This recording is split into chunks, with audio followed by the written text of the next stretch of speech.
This is Trophy Gold, the Roots of Old Kalduhr. I don't remember what part. It's been a little bit of a break, but we'll 6 maybe. Yeah, that sounds about right. Maybe 7. I don't know. It'll be correct in the playlist.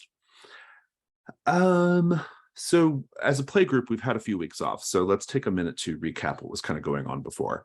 So basically, the big thing that happened last time is that you all uh, were entranced by a painting that held you staring at it in a stasis for 30 plus years, and you finally came out of that and have come back up to your campsite to discover that it's like almost like a little village now at this point. It has grown up quite a bit, and other people over the years have come to the roots of Old Kalduhr to explore and things, and there's a nice little brisk kind of like trade going on, and like people who are helping out these adventurers and things. So it's a lot busier. There's a lot more people than there used to be. It's not quite so much a hidden part of the world anymore, though it is still not the kind of thing that uh, it's still, I think you have to be kind of a foolhardy and particularly ambitious sort to come do this. So that was kind of the big thing. I wanted to make it clear that you all have not physically aged 30 years. You just, time has passed essentially. So it's been a time jump. So that's just worth pointing out as well. We were in the middle of doing Hearthfire the last time. I think everyone satisfied their burdens, which is great, which is the sort of basic thing you have to do. And then we were just going to get down to doing other Hearthfire things at the top of this session. And then I have a little side adventure prepared for you all as well. So we don't have Korkaluk today, so the side adventure is great because Korkaluk doesn't have to be there for it. So with all that said, does anyone have any questions? I'm just gonna need a guiding hand on Hearthfire stuff. Yeah. Sure you'll provide. So. So you have, I assume you've already spent your treasure to meet your burdens, yes? Mm-hmm. Okay. So you still have 1 ruin over your starting ruin. So a way that you can clear that without spending any money is to scroll down to the healing section. You can spend a gold just to heal, or alternatively, you can mark one of those options in the healing section and do that thing in order to heal a ruin if you just want to get your ruin down to the starting value. That's something you can do right now. It doesn't cost you anything and might be worth doing. You have also established a household, so that looks like it's all sorted out, though. I don't think there's anything that has to be done there because I'm looking at it. It looks like you've done everything for it. Yep. And you've collected your mementos and things.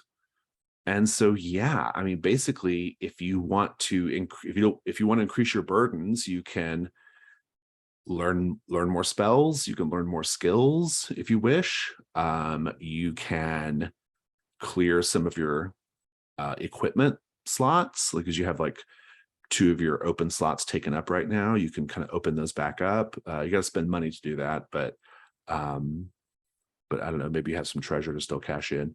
If you do have some excess treasure that you want to cash in, you can put that in your hoard, which is what you're ultimately trying to do, is stash things in your hoard. But I would probably just focus on healing for sure, just to get that done. So makes sense. That's why we're here after all. Yeah. Osto, do you have anything you want to do for Hearthfire? I believe everything I did didn't come with a narrative side story now. Okay. So because I've maxed out all the healing checkboxes, so it was just you just spent money. Okay, is there anything else you want to do though? Like, do you have any money to store, or are you all good? I think I'm all good. Okay, cool. Iba Gleneth, is there anything you want to do for Hearthfire? I think I got it all sorted last time. Just as a note, I moved my household to the top of one of those guardian statues, the one with the head that got knocked off. Right, yeah. I just camped out up there because I'm the only one that can climb to it effectively. That's good. Awesome. Okay, well then, so Mazarfan, do you want to do one of your healing options to get down to your starting value? Yeah. Let's do the narrate a scene showing a truly beautiful place in or near town. I don't have to do them in order, do I? No, you do not. Okay.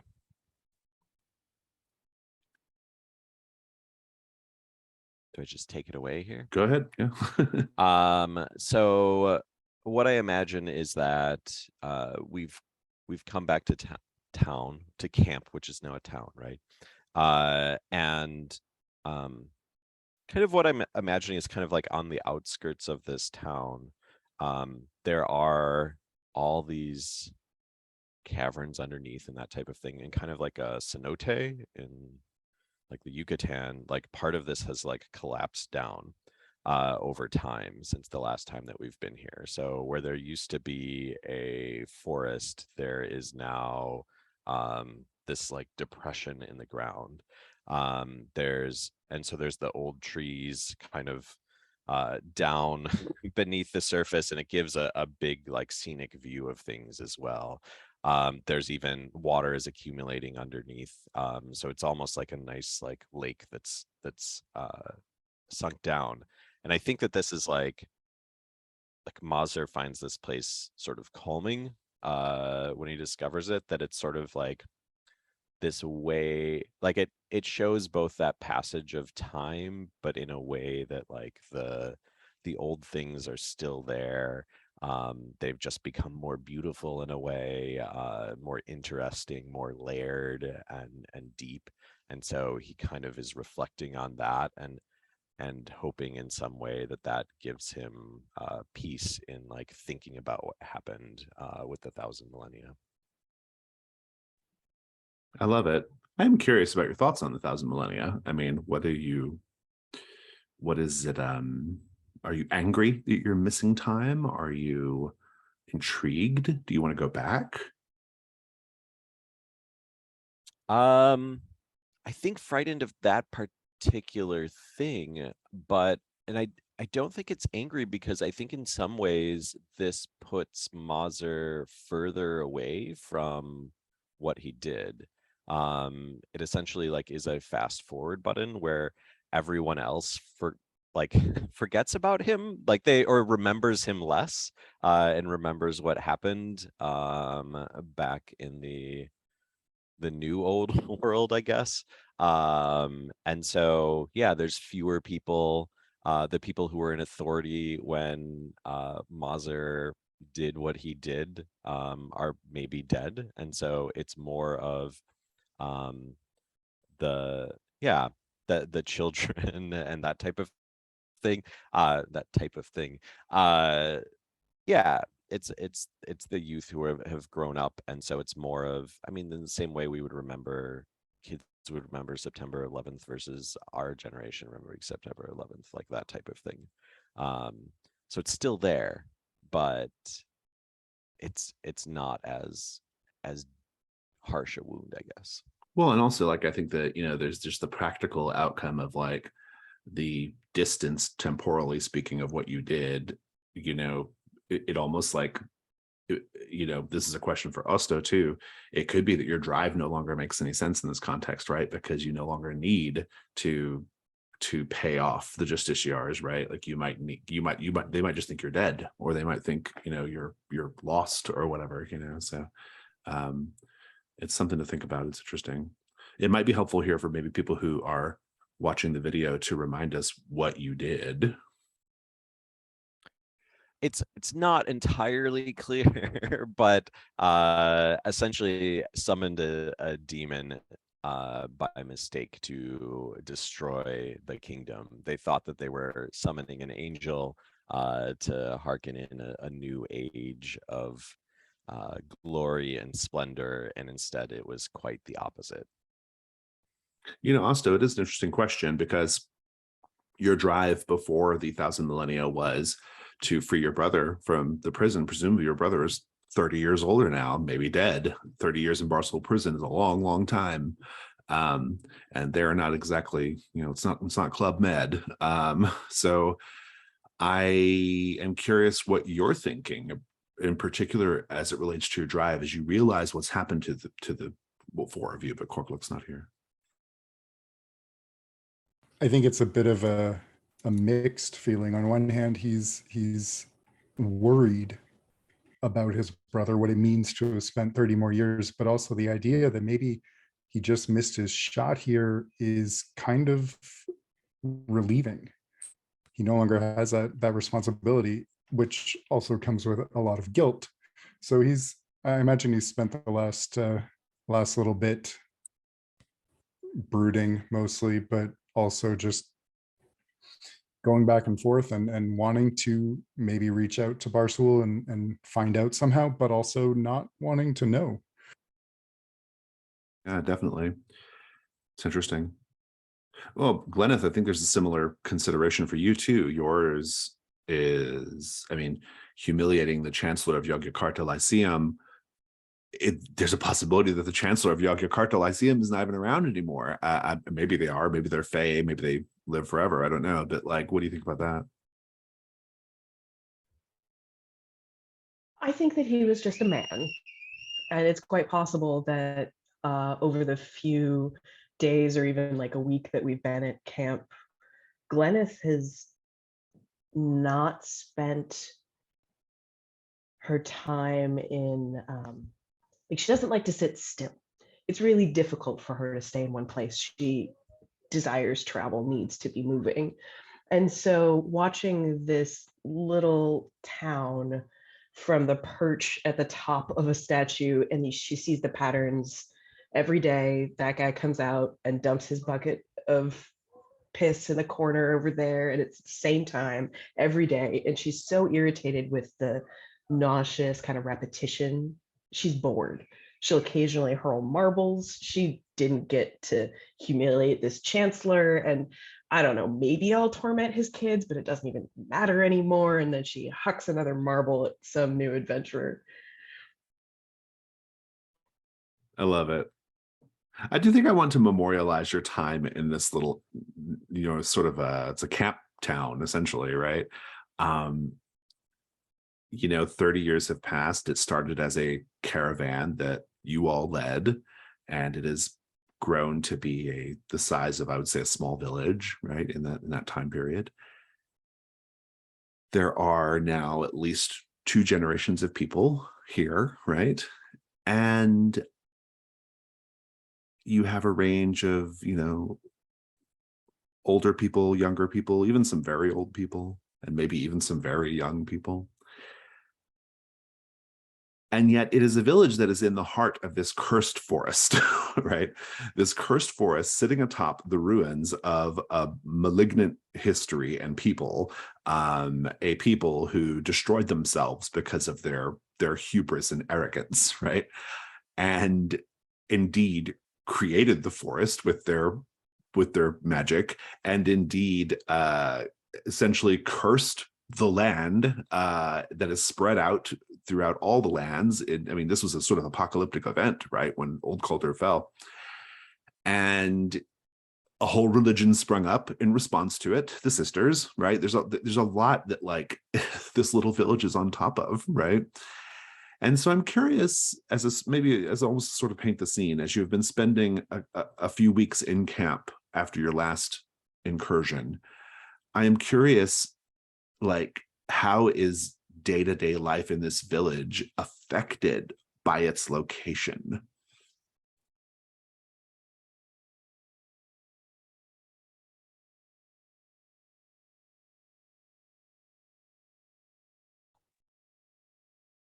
I would say that maybe one of the reasons that Gleneth feels better feeling high up is for safety. That there are many dark creatures that wander the woods still and will occasionally kind of snuffle too close to the edge of town. And you see plenty of people always armed towards the corners, just making sure that everybody's kind of posting up and keeping watch.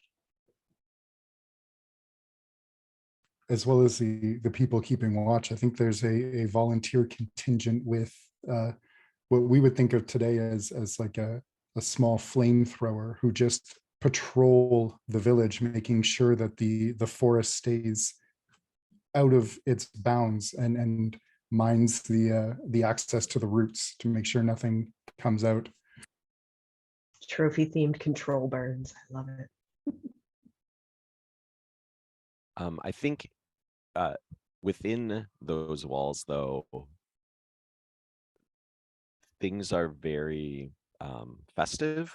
I'm thinking like the kind of like classic like folk horror tropes here. Like they celebrate the forest and all of that at the same time that they're at odds with it. And so any hour of any day that you're walking down the center street road of town, there's like a maypole dance going around.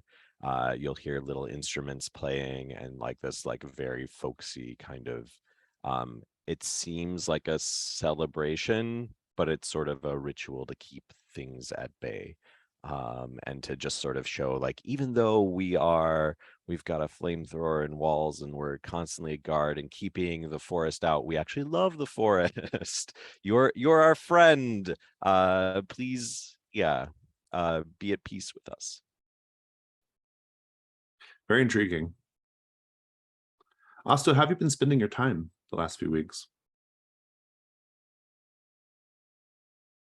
A lot of brooding. I think he has joined up with some of the other hunters in the camp to get food for the people, and just trying to keep his hands busy in the hope that it will keep his mind busy.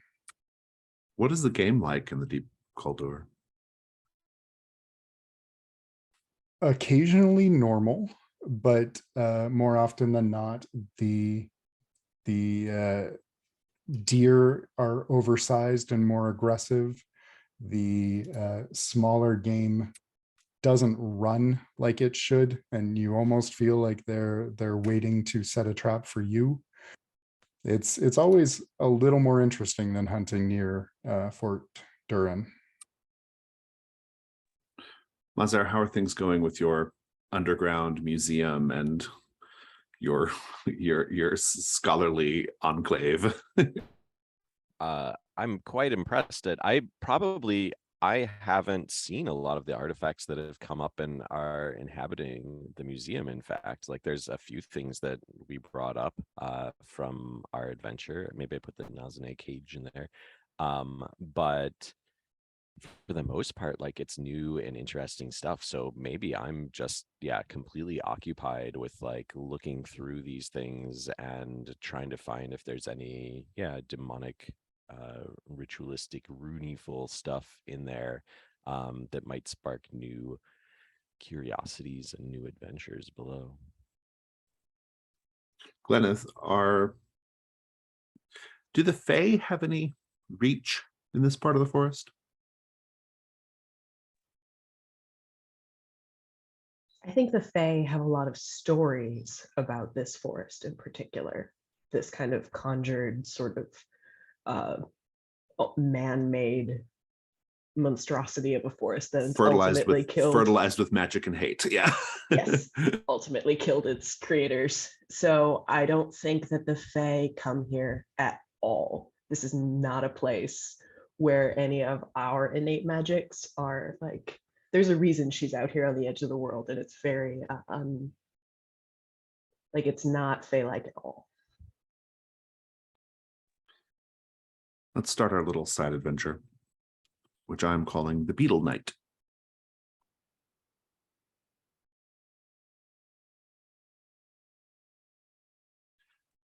You've been there in town or this village for a few weeks, maybe even getting ready to go back down below. Korkluk's wandered off about a week ago. We haven't seen Korkluk in a while, and we don't know where he's at. We don't know what he's doing. But, you know, Korkluk will show up when Korkluk shows up.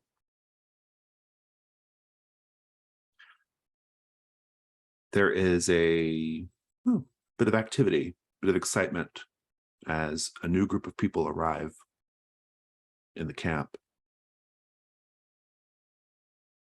They are a group of men pulling a large sled, and atop the sled is an enormous coffin, like twice the width of a normal sized coffin. And atop the coffin is a woman who is wearing black gown, black gloves, and a black veil. There's no telling how long these men have been pulling this sled with the coffin and the woman on top of it. But word spreads throughout the camp pretty quickly that these sled pullers are very strange indeed. Their eyes are milky white. Their skin is very pale, despite the fact they've probably been pulling in the sun for a while, or at least outside. I mean, there's tree coverage, but it's not always tree coverage. And they seem to take no food. And they don't really interact with anyone. But their presumed mistress, the woman with the black veil, with the coffin, she has set up a little tent in camp. And I think we find the three of you. We start with the three of you in a meeting with her in her tent. She says, as you come in, she's sitting in a wooden chair with no other furniture around her. It's just a wooden chair and her and maybe a rug. And that's it. And she says, you can't see anything behind the veil. I want to let you know that we have been enjoying the camp's hospitality since we arrived yesterday. I do hope that my servant's strange mien is not the sort of thing that will cause too much consternation with you or your people. But we are here for a very, very important spiritual mission.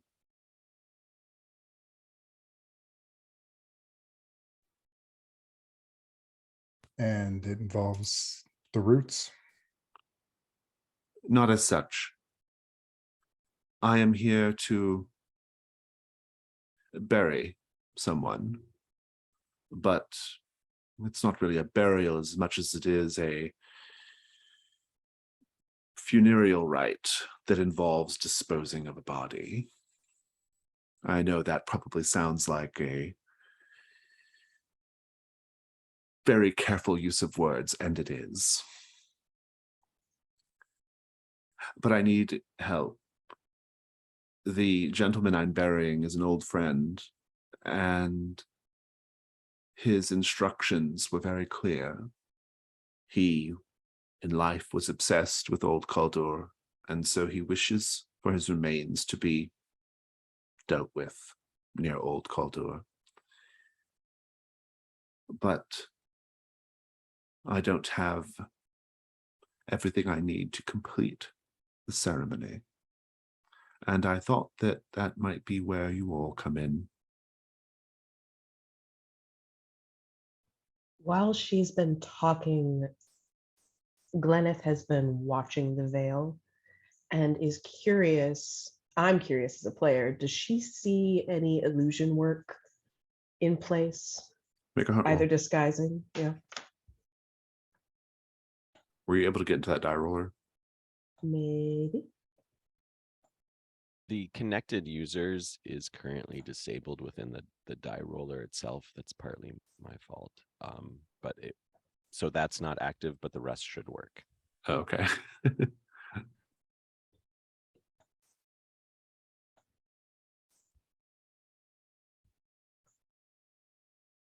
Shouldn't be this hard today.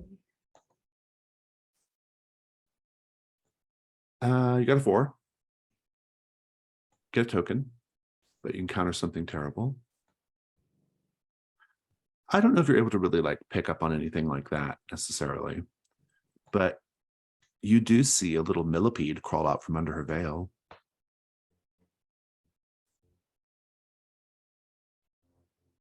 Just across the It just cheek into the crawls out. hairline. Oh, It just okay. crawls out from under the veil and drops down on her shoulder and then the ground.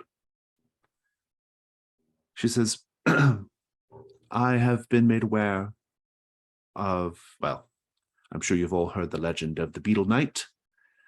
It is something that people whisper to their young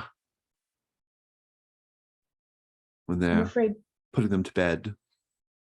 I haven't heard it. Is it a K night or an N night? The beetle Knight, the Beetle Knight. He was a noble knight who loved a peasant lass, which is how these stories so often go. When his proud father had the girl's family evicted from their land, he went mad and he fled to the wood, this wood. That was centuries ago, of course, but they say he still lives. They say his eyes are glossy black and he wears armor that is an insect's chitin. And yet they say he retains a flicker of chivalry and he cannot resist a challenge or a joust. I believe that the Beetle Knight is more than just a tale that one whispers to their brood at night. I believe that the Beetle Knight is here, somewhere in the deep Kalduhr. But importantly, the Beetle Knight has what I need in order to perform the funereal rites for my friend. And if you were willing to seek out the knight for me and acquire this treasure, I will pay you a very handsome amount of money indeed for your effort. And here one of her sallow, mind-wiped servants he just sort of like brings in a chest of silver, pops it open, and it is a very big chest of silver. I would say it's probably, in mechanical terms, it's probably at least 3 gold. And I will tell you that you are not all bound by your burdens during this side adventure. So anything you find is pure profit.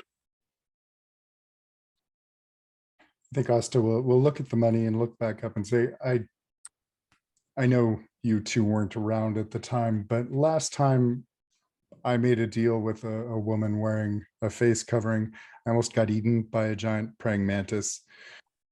I guess what I'm asking is, your friend, is this funerary rite about resurrecting something? Just trying to cover my bases. She says, I wouldn't want to spoil the surprise. I love surprises. She says, I, of course, am not going to just send you wandering in any old direction in the woods. I actually believe there's a way of finding the precise location of the Beetle Knight nearby. An altar. One of many such altars in the deep Kalduhr. If you go there and perform rites at this altar, perhaps it will show you the way. And I know where the altar can be found. Gleneth hasn't been listening to this conversation at all. Since that millipede fell down, you see her slowly tracking it throughout the room and isn't listening to a word this lady says, but is like, yeah, sure, let's go.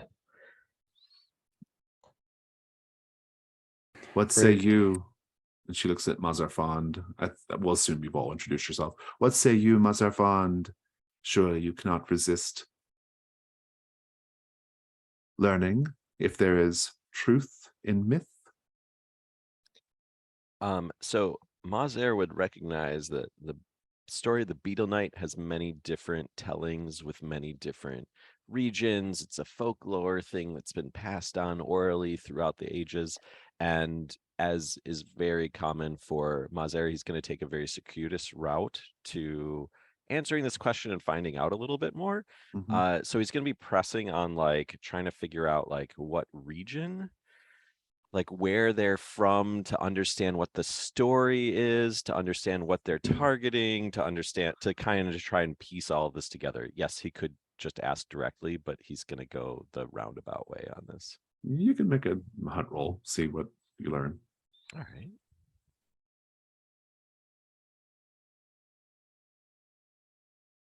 You get a token, but you encounter something terrible.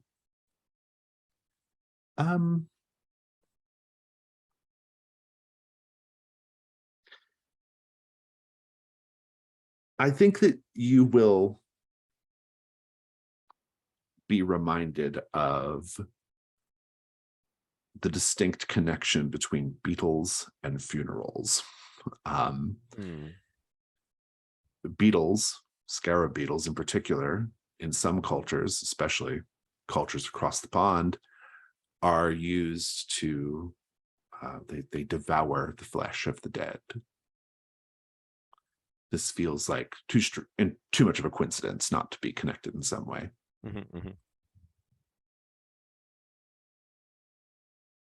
She says, "So, do you agree? The altar is not far." I'm always down for always interested, intrigued by a little funeral rite, especially those tied to such rich folklore such as yours. And if we find anything worth keeping, we keep it, right? It is yours. I have an interest only in the Beetle Knight's treasure, which you will know when you find it. Gleneth perks back up at the Beetle Knight's treasure. And how did she introduce herself? I'm sorry, we went. She has not Okay. introduced herself. We introduced ourselves and she's been sitting there namelessly. Okay. The Beetle Knight's treasure you need. You're not going to tell us what it is?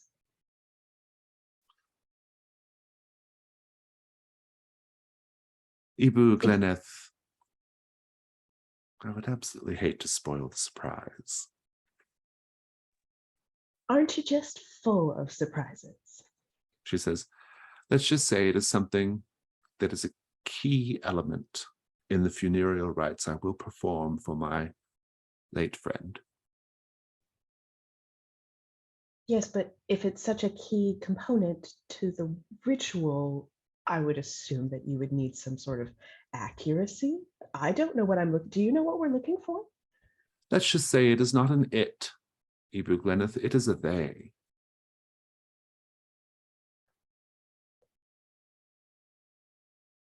Okay, cool. Gleneth is ready to get out of this camp, so is just going to agree to all of this creepy stuff. She will tell you the location of the altar, roughly. It's a sort of, from here, go north, find a little stream, follow that stream, turn east, look for two big rocks, that kind of thing, right? Directions in the woods. She says, when you get to the altar, I fear I don't know what sort of offerings the altar requires in order to function. You'll have to sort that out for yourself. But so many altars in the deep Kalduhr are about navigating the deep Kalduhr. And so I feel very strongly that you will be able to navigate to the Beetle Knight once you've made the proper offerings.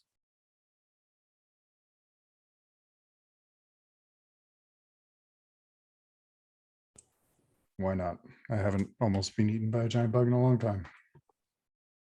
I lean over and whisper to Gleneth, like, don't worry, Gleneth, I have the possibilities narrowed down to about 24, and only about 8 of those are truly terrible. It has to be more interesting than this. So are you all heading out then? Asta, before you go, she'll stop you before you leave her tent after the other two have gone. She'll say, Osto, one thing. Yes. A bonus. a bonus payment for timely delivery. I know the fate of your brother in Barcel prison, and I will tell it to you.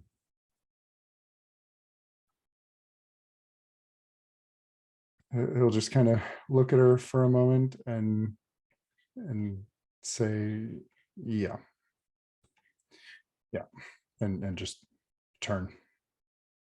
Indeed. Let's take a 5-minute break. We'll come back and go look for the Beetle Knight.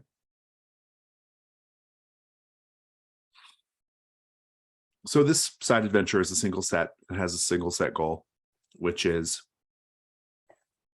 to locate the Beetle Knight. So you can spend 3 tokens and locate the Beetle Knight right away, or we can begin searching. You follow your temporary employer's instructions to a particular part of the deep woods from camp. It's not far. You're probably takes you less than a couple hours to get there. As you are walking, though, as you're approaching it, as a paint the scene question, how do you know you are going deeper and deeper into the realm of the god that rules this part of the forest, the god known as the Old One of the forest, an almost deific manifestation of the forest? How do you know where you are? How do you know you're going deeper and deeper into his realm as you follow this path?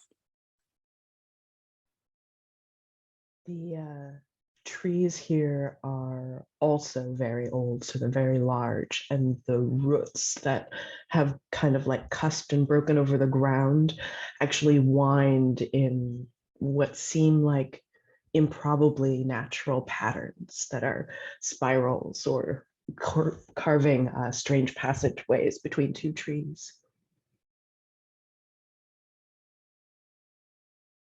I think you can't go more than a few minutes without coming upon a small shrine that someone has built in the crook of a tree or at the edge of a bush, just to celebrate his presence. The physics of it are a little bit baffling, but rather than walking on the ground itself, we walk almost on an elevated pathway. It's almost as if our feet are suspended above so that we do not tread on what is below. Good. So I will remind you that you can spend your tokens to accomplish the set goal by spending 3, or you can spend them 1 for 1 to find treasures on this journey. You can also just search around with Hunt Roll to find things. And you do not have to meet your burdens for this particular little jaunt. You arrive at the place. And you know it's the place because it looks really different than the rest of what you've seen. In fact, it is a sort of, it's a space that's almost like it's almost like a pavilion made of branches, but also like roots reaching up and vines, creating a large canopy roof situation. But there are also on several sides large dirt and stone embankments. It really truly does look like almost like a pavilion type space.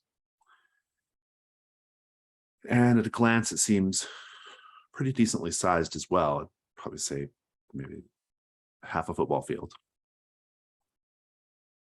And there's a single entrance, 2 large stones wedged between an arch of root and branch. And in between the stones is a gap that you can use to enter this space. Let's just have the scene with everybody arriving. Is it just us, or were we led here still? No, you were given directions, which were quite good. And whenever you thought you were maybe not going the right way, there was always a millipede or a cockroach or dragonfly to follow. Oh, also, I meant to ask along the journey, did you say that you almost got eaten by a praying mantis?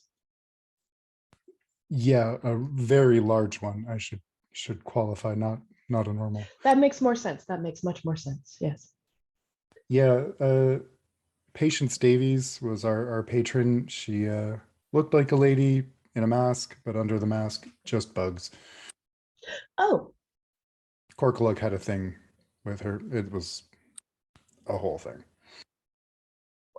this might not be the best news, but I was actually distracted from I mean, thankfully I was following you because I didn't hear any of those directions. But I saw a millipede crawl out from under our crap. I don't think we ever asked her name. Yeah, I'd wager it's something Davies. Well, I mean, let's go smash a beetle knight. Yeah, it's definitely going to be his head, right? We're gonna have to take his head. Mazer, do you know what part of the beetle knight would be important for magical purposes? Mazer is like climbing around the pavilion, like looking for I don't know, the next indication of where we are headed, some type of magical portal. He is imagining some type of, yeah, god rune setup, you know, that kind of standard thing that you run across in these sorts of forest pavilions. You can make a hunt roll.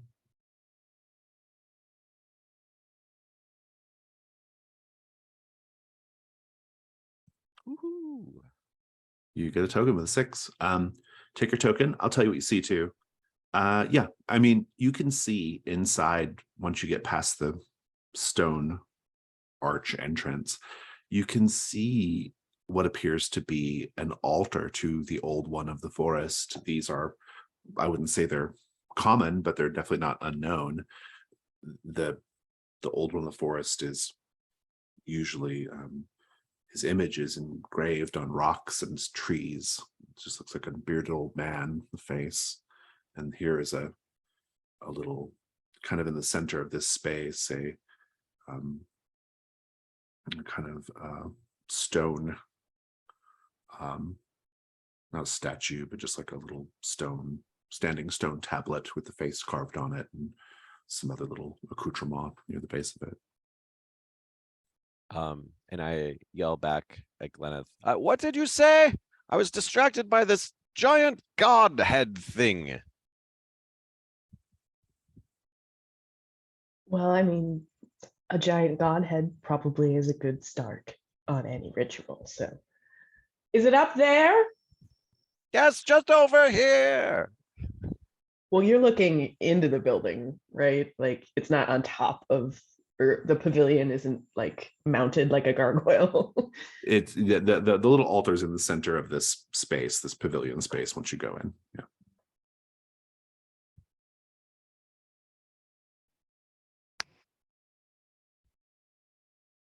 While we've been looking around, I think Asta will be looking for any kind of animal life that might be trailing or being threatening or giving us any kind of clues that something is up here. Yeah, you can take a hunt roll, sure. +1 for beasts. Sure, yeah.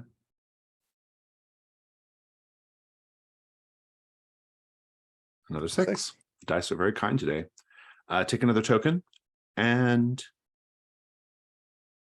you're definitely being watched.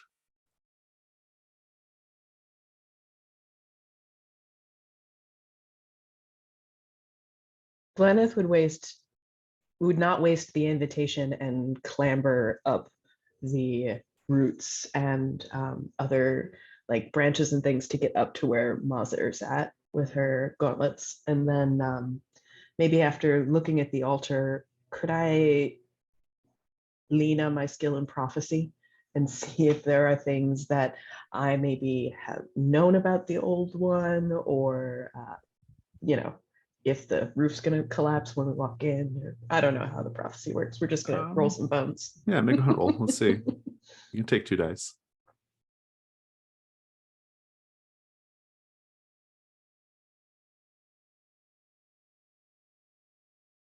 Two and a 3. There we go. You encounter something terrible.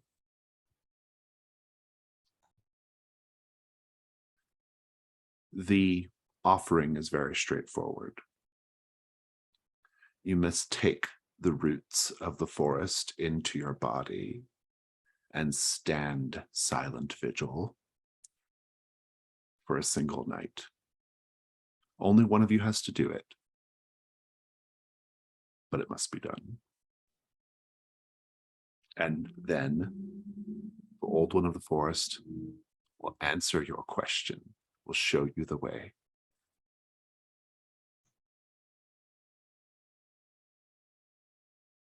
Hey, Mazer. Yes. I feel like there is a strong connection that we're forming between the two of us. I feel like I understand you a little bit better, and I'm not nearly as annoyed when you talk anymore. And I was thinking that perhaps with my combined understanding of what the ritual space requires and your particular attunement to the darkness, you might be the best person to go down into the space with the altar. You just have to hang out there for a bit.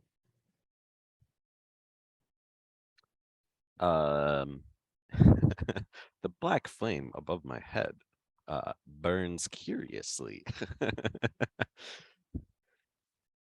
And Mazer kind of says, you just one night, right? And some roots will probably like be around and merging with your space for about a night. Yeah, just a night. I mean, I'll do anything for one night.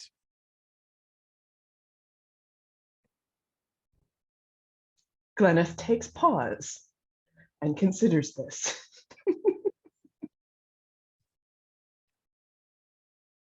Do you all go into the pavilion? I mean, Guess you know, Gleneth will Mazer's like answer. slide down, and Osto, I'm afraid that one of us has to get skewered, and Mazer's gonna do it. Oh. Yeah, okay.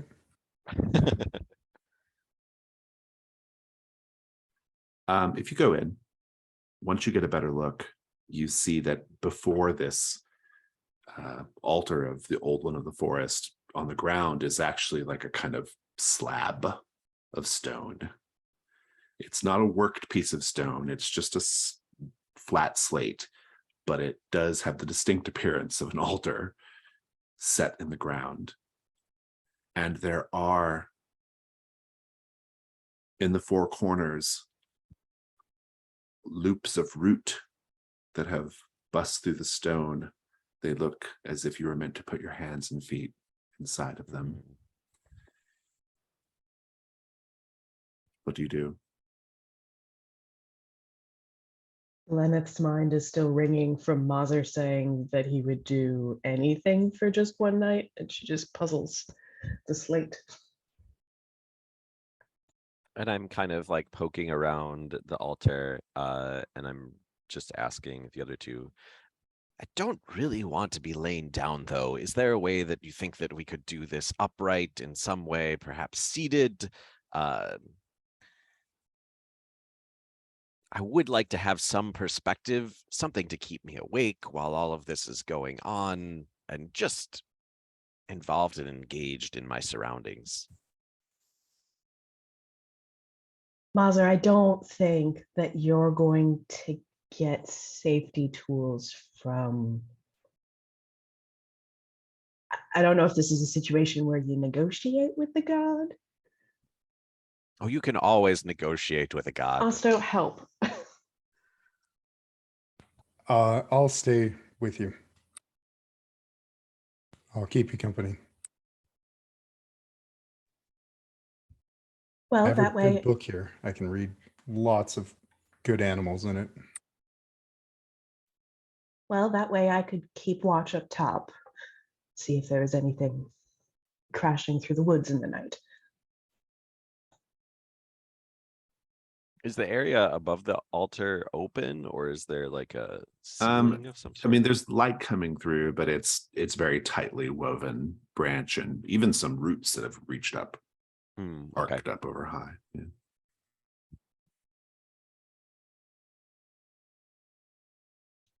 Could Mazer's,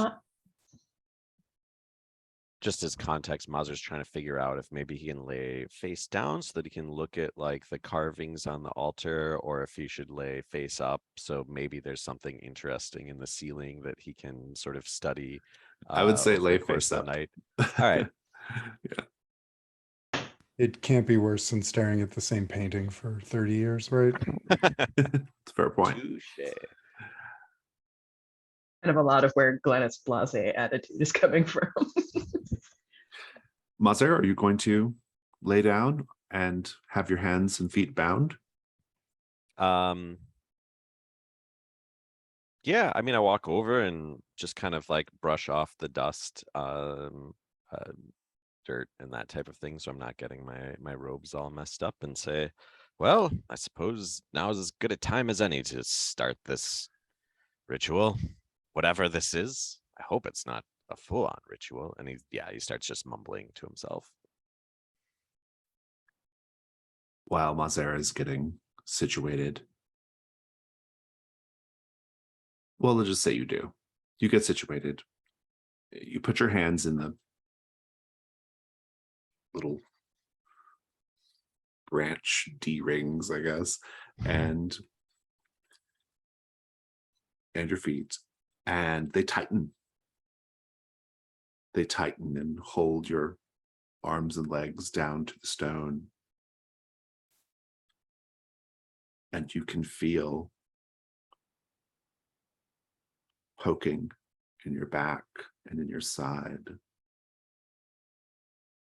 Sharp root needling its way through your clothing to get to your skin.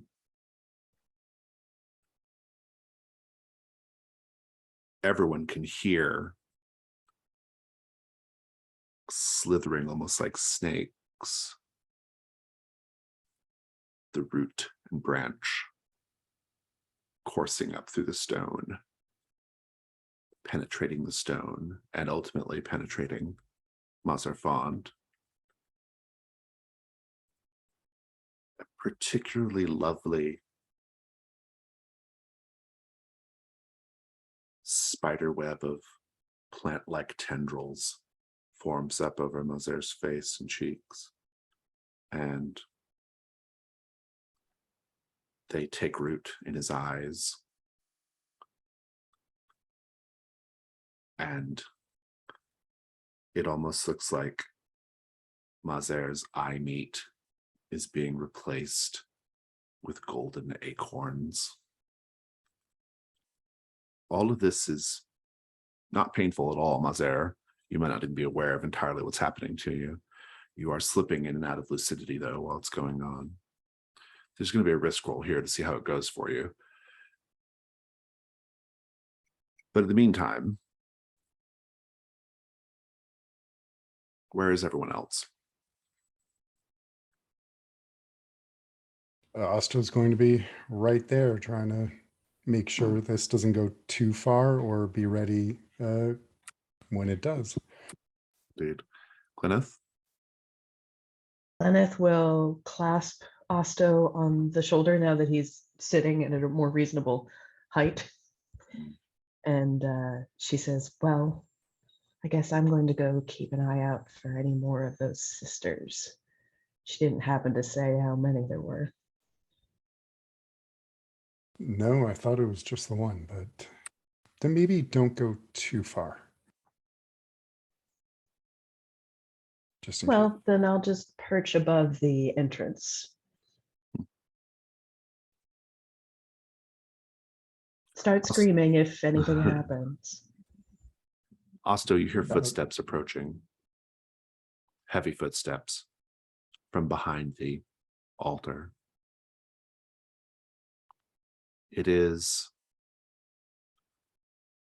a person wearing armor of knotted bark, carrying a lance crowned with a green wreath.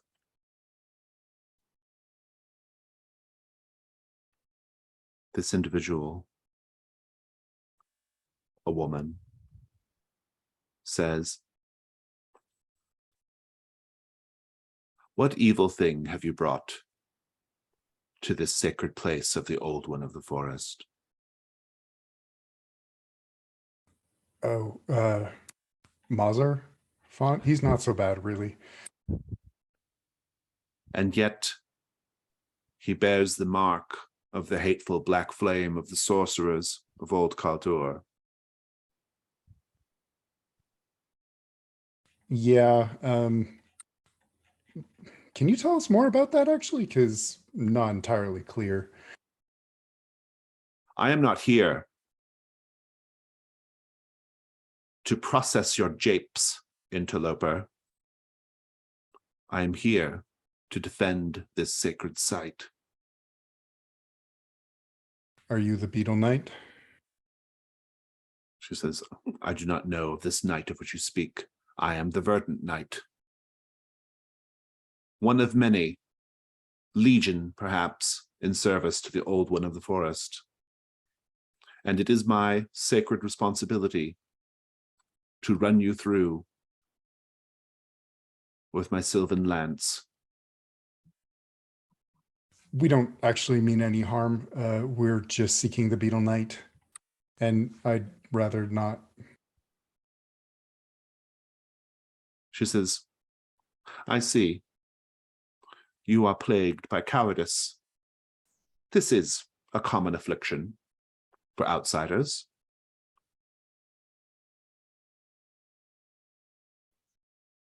I'm plagued by all sorts of things, honestly.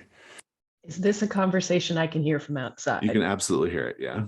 All right. Then there'll be like a Gleneth head ducking down, looking in. Osto, who are you talking to? The Verdant Knight. Wrong knight. Wants to spear me. Too many nights. I'll be right there. And I'll swing down. She says, it is, of course, ignoble to face me with uneven numbers, but by the look of the two of you, one positively drenched in cowardice, and the other barely the height of my own hip, I feel that it is an equal pairing, an equal match. Hey. You know, I might know your mother used language like that. She lowers her lance. Hmm. Osto will raise his hammer.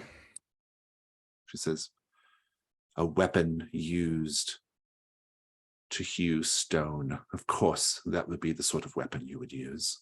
Why am I not surprised? Osto's going to let a little bit of the bear out, and his teeth will grow, and his snout will extend a little, and he'll say, Hughes, more than that. Ah, so you have been marked by the woods in your way. Good. That will make me feel less guilty when I run you through. And then, once I have dispatched the two of you, I shall turn my attention to this foul sorcerer. Can Osto just start an attack while she's Yes. still talking? Yeah, you can. It's combat roll. How are the two of you vulnerable? I will tell you, one of you must take an extra weak point to defend Mazer. I'll do that. Okay. I'm protective. Yeah. That's what you do. It's very on theme. 6 and 2. 6 and 2. Very good. All right. Why is this not? Hang on, I refreshed it. I think I might have broke it.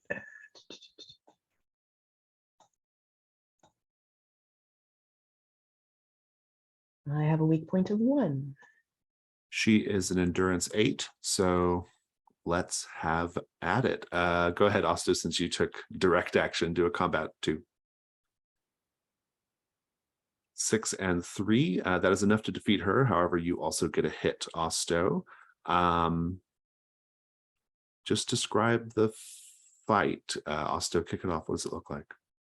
I think the first thing he does is, as she's talking, he swings the hammer to just smack the spear out of, at the very least, pointing in my direction.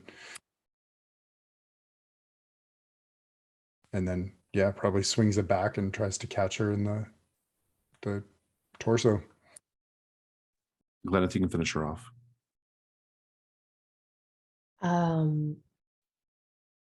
Well, I think this is a moment to work in Gleneth's new ritual, at least into the fiction. Because while she was sitting on top of that stone pillar, she was making notches of every day that passed. And she found that after a while, she could magically do it and has since learned carve. And in order to kind of like seeing Osto get hit, she'll lop off the end of this verdant knight's lance and then cast almost like a dagger, one of her knitting needles at the knight, catching an essential artery. Very nice. She's dead. Gleneth, go ahead and roll a gold 8. Kick her with my foot. Short now.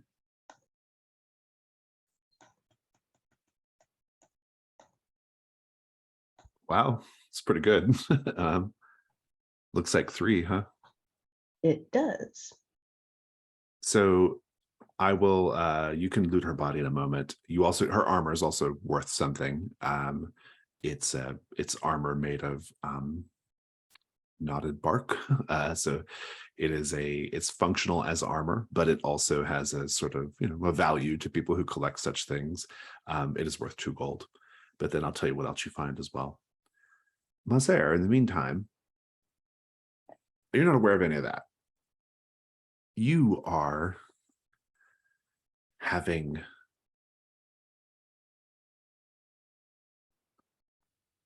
you're almost like becoming one with the forest here in a sort of way.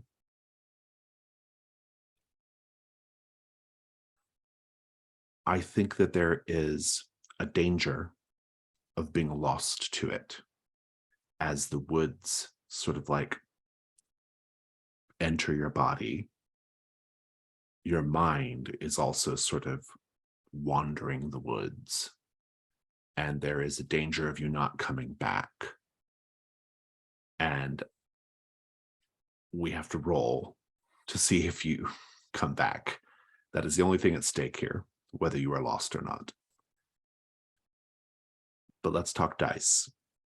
Do you have a relevant skill or piece of equipment that would help you endure this?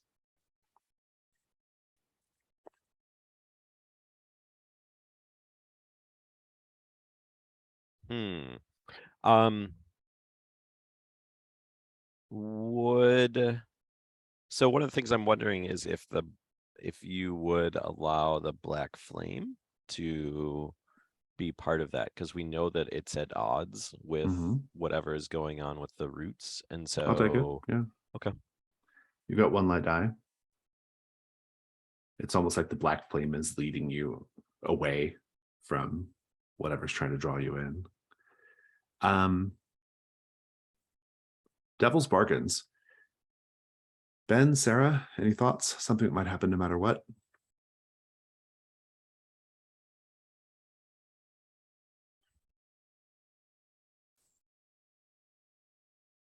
No matter what, some of the roots seem to be bound to your flame. So maybe some sort of crowning sort of like interference with like almost caged or somehow interfered with. It's intriguing. No matter what, this is going to break whatever covenant you had with the black flame sorcerer. Yeah, I had a similar idea. Like it changes the nature of your flame to be something different color, different nature.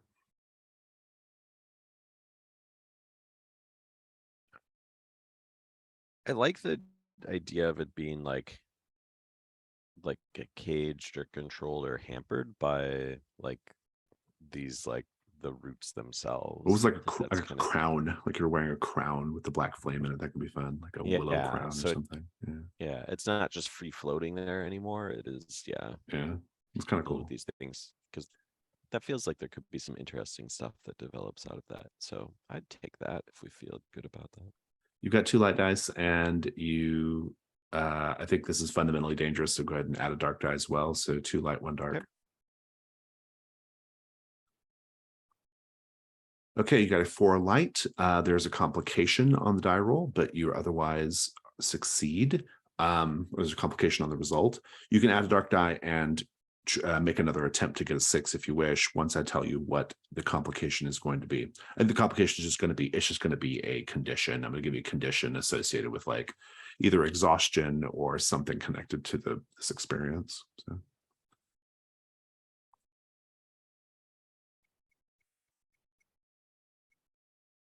I'm gonna add a dark die and go. This could be a terrible, terrible idea. 2 light, 2 dark. 5 dark. Your ruin goes up and you succeed, and it's the exact same result. So congratulations. And you have to stop. Describe how. So I think the old man of the forest in your mind is trying to lead you deeper into the woods. This represents you being lost, right, to this experience. But how does the black flame pull you back? And indeed, how does the black flame, how does it change the nature of the flame? Yeah, I mean, I think as I'm experiencing it, anytime I take a wrong turn, there's sort of like flames behind me that are like carving their way through the woods in another direction. That it's sort of like I start to get tangled, but then I can feel like heat behind me. And I look back and there's just, yeah, like these black flames are like twisting and creating a new path. And then it's sort of like, yeah, it lets me like wander and go in hopes that I can guide myself. And as that's happening though, I think you can kind of see that the woods and the tangles of roots and that type of thing are testing it. And so they're kind of like every once in a while there'll be a root that will kind of like, yeah, like almost like flirty touches with the flame, with the fire. And as that's happening, I think if you're watching me from the outside, you also see the roots that have been growing up through me are doing the same thing with the flame on top of the head. And then eventually, like, let's say it almost ends up being like a spiral, like a helix that's like sort of like surrounding and like encasing the flame.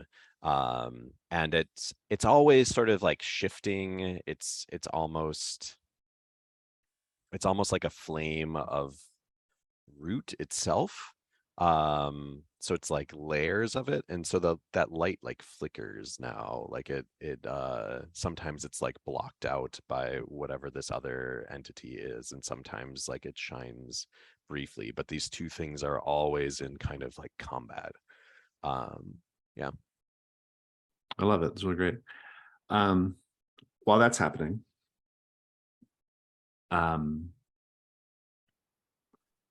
let me go ahead and give you the condition to memorialize this moment. I think it's just going to be, we'll keep it simple. We'll just say you're exhausted at the end. let's talk about what you find on the Verdant Knight. So the armor is worth 2 gold. Whoever's keeping that, you can also wear it if you wish. But it is knotted bark armor. I think I'd like to grab that if no one minds. And then she also has a couple of treasures on her as well.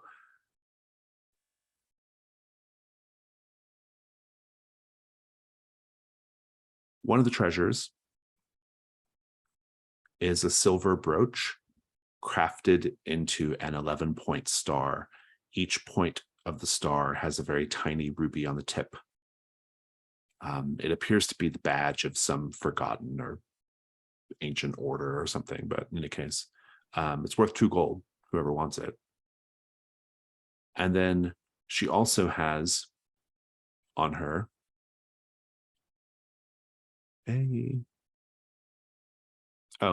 underneath her armor, she has a fine silk jacket embroidered with mesmerizing silver threads woven in delicate, lifelike, sort of tendrily green tree shoot shapes. That's worth 1 gold. So how's So all this? as you're peeling the bark armor off of her, I might see the silk below, and being fascinated by all fabrics, immediately starts to like try and, oh, well, if I tie it this way, oh, but I could alter, and I get really excited about the possibilities of tailoring it to myself. And Are is you gonna, this, I'll say, are you going to give the star to Mazer then, or? I feel was that's going to ask. fine. yeah, I'm fine No? with that. Is this in Mhm. addition to the 3 gold that we got, or? This is the treasure that accounts for the 3 gold. Okay. Yeah. The coat or the shirt is worth 1. The 11-pointed silver star with the rubies is worth 2, and then the armor's worth 2. I think So- Mazur could get the star. Yeah, I wonder if it'll fit in his new, what are those roots doing? Yeah. Yeah, you're coming out of it, Mazer. The altar relinquishes you. Your eyes return to being your strange eyes. They're no longer golden acorns. I think there was your mouth was starting to be caked with like tree fungus and like you were starting to like become part tree basically, but that's all sort of rescinded, and what's left is this spiraling root crown around the black flame. But yeah, let's just pick up the scene there. Has it been a night already? No, Well, we there- found a knight. Yeah. Oh, that K night versus N night thing again. It It happened always again. gets us. I think Asta will take a handkerchief from his pack and hand it to Mazur. You got a little forest. So what happened? Yeah, how was it? I wandered the woods, saw them burn, followed the chars, and 15 minutes later ended up here. Well, it looked uncomfortable, so thank you. I hand him a silver 11-point starred brooch. Oh, you certainly did find a knight. Was hoping we could have gotten out of it without having to do that, but we're never that lucky. Just rude. I don't.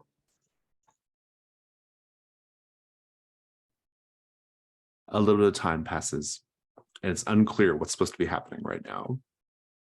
Maybe you're posing questions to the old man of the forest and there's no response. Maybe Mazer spends some more time laying on the altar, just laying there, but nothing is really happening until it gets to be a little bit later in the evening. And quite suddenly, there appears just beyond the altar on the other side of the pavilion a swirling portal of black.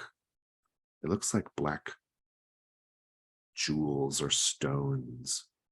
But as you get closer to investigate, you see that it's actually a swirling portal made of inky, glistening black beetles. Thousands upon thousands crawling. It looks as if you can step right into the portal as long as you're willing to let the beetles flow over your body.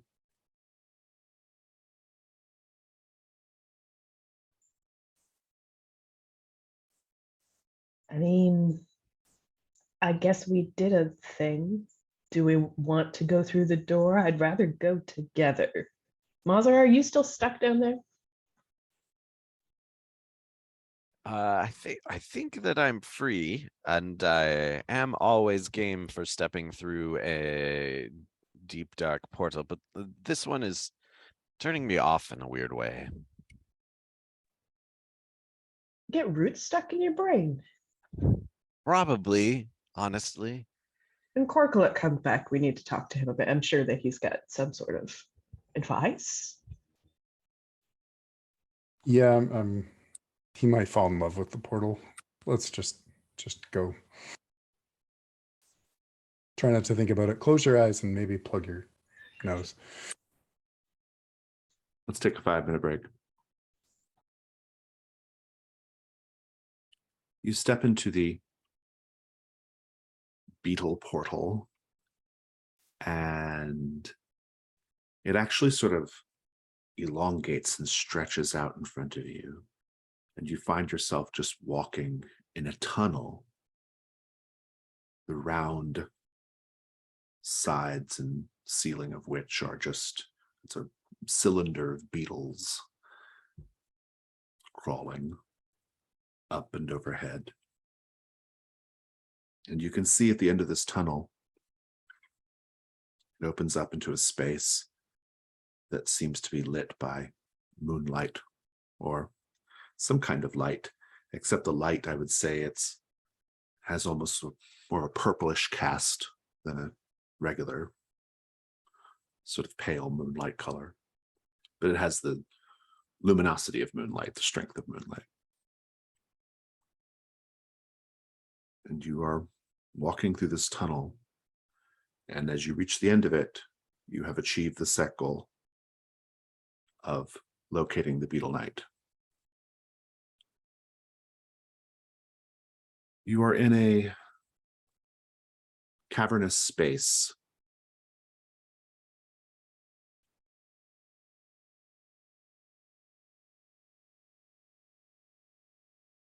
And at the end of this cavernous space, on the opposite side, there is a set of roughly hewn steps going up to a throne-like chair. Sitting on the chair is the presumed Beetle Knight. He is a man, as best you can tell, tall, indeed wearing glistening black insectile chitinous armor. And above you, the source of that purple light is a tight cluster of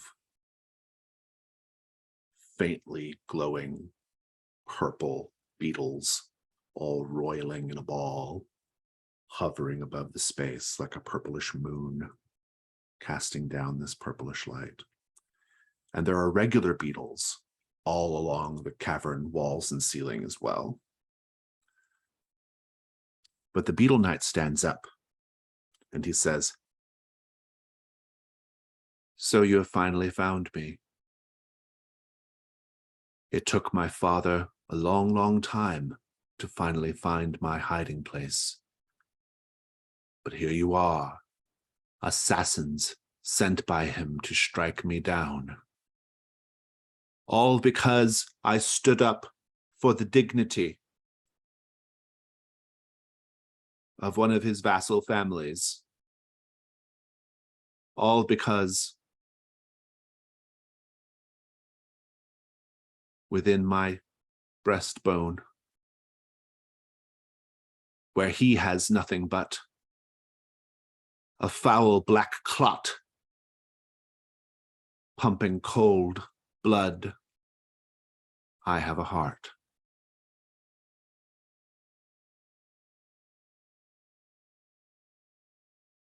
Actually, I think we're all aboard. Silence, assassin. Yep. I will not hear your treacherous words. I will cut you down, but I will let one of you live at the end, so that you may tell my father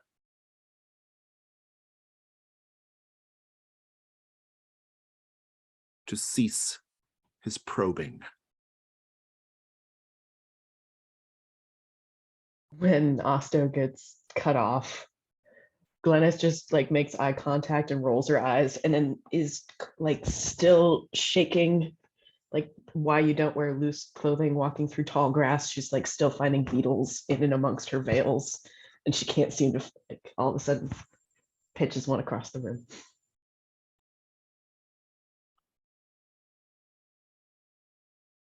Very well then.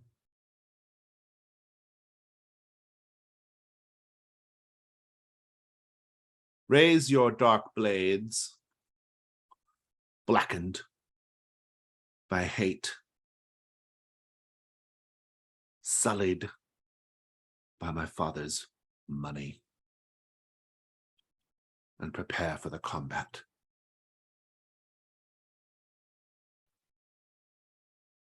Asta will lift his hammer, but just try and actually not don't know your father, not assassins at all.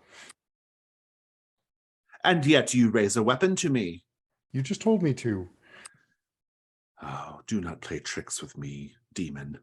I am not here for your tricks. I am here to run you through with my blade. Another one. You know, you're not even the first knight to tell me that today, and I don't think you want to try your luck. Oh, so I am not the first noble knight you have raised a foul hand to this day. Well, I shall certainly be the last, let me assure you. And he pulls out his sword from the scabbard. The sword itself has the blade is like that same like glistening inky black of the armor. And he just looks at you, Mazer, and he says, and to you, Gleneth. And he says, I must say I'm most disappointed that my father would send an old man and a halfling to do this terrible dark work. Nevertheless, your steps are made with treachery and ill favor, and I shall meet you with equal favor. And he says, on guard, and he's ready to strike you both down, all of you, down.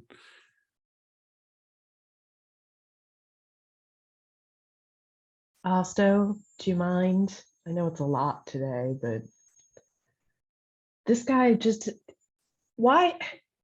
Not everyone can be tall. Silence, demon! Extraordinarily powerful. No one asked you. Yeah, let's if we're doing this, let's do this. He wades into the battle. He is an endurance 10. Everyone, please say how you're vulnerable and roll weak point.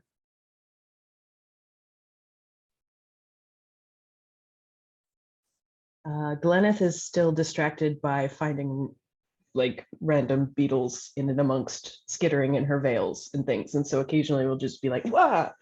And that will certainly make it more difficult to fight this dude.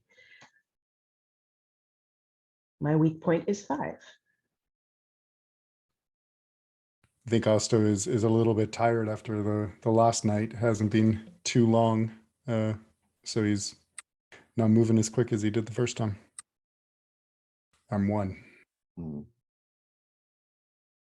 Mazer is a lot bit tired, and the black flame and the roots of the forest are fighting an eternal battle above his brain. Perhaps every once in a while, yeah. Permanent weak point. Over spilling into it as well. So yeah, he's still trying to figure out how to reconcile all of this, and he's pretty tired. Oh, 5. All right.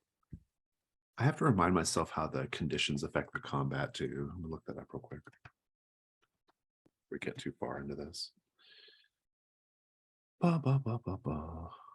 That's better because I know it does, but I don't remember. I always have to look it up. I don't remember how. Disadvantage isn't a thing, is it? No, it does something different in combat. I gotta find it here. Physical combat rule conditions. Here we go. Ba-ba-ba-ba-bum.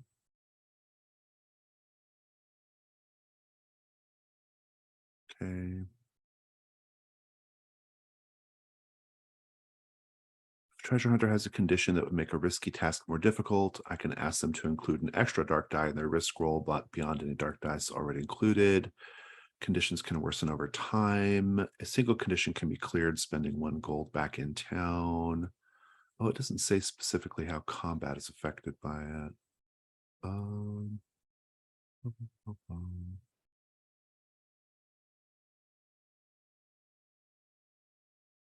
Yeah, it looks like it just has an effect on risk rolls, not combat rolls.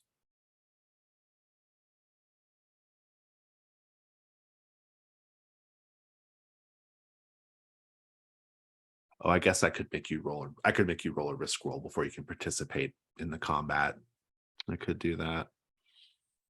I don't think I'm going to though. I think I'm gonna say that you just can't join until the second round, and then we'll pick up with you. So it's just going to be Glenneth and Osto for now.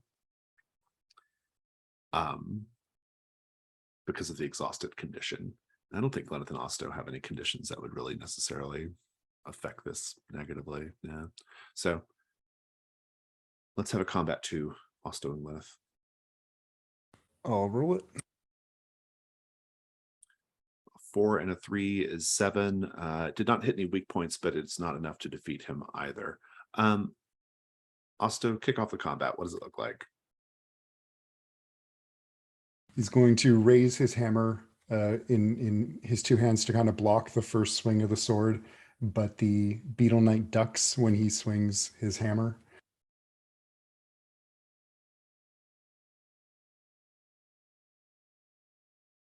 Glenneth, keep it going.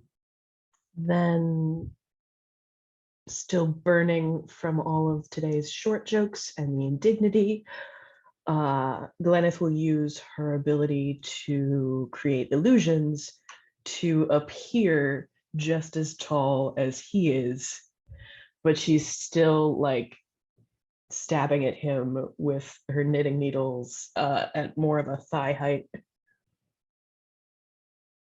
Mazer, you're not in the fight yet, but I'm curious what you're doing. I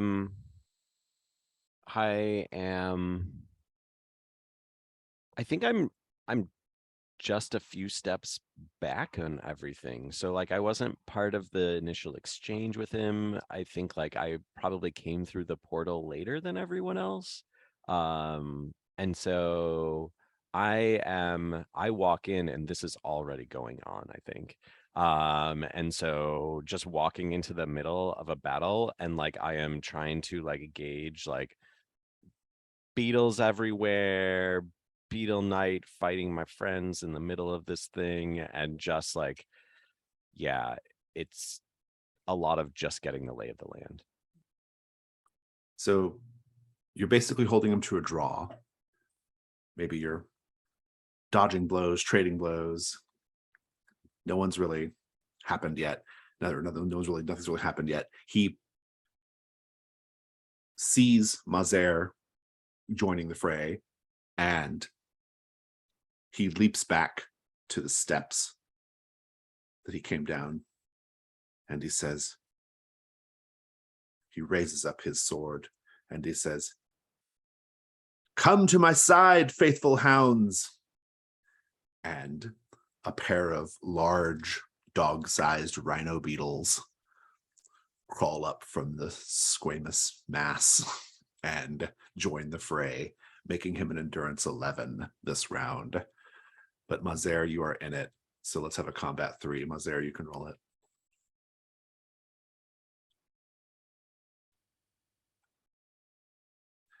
A 5, a 2, and a 2. The 5 is bad for Mazer and Ibu Gleneth. You both take a hit unless you mark armor. Let's keep the combat going. Osto.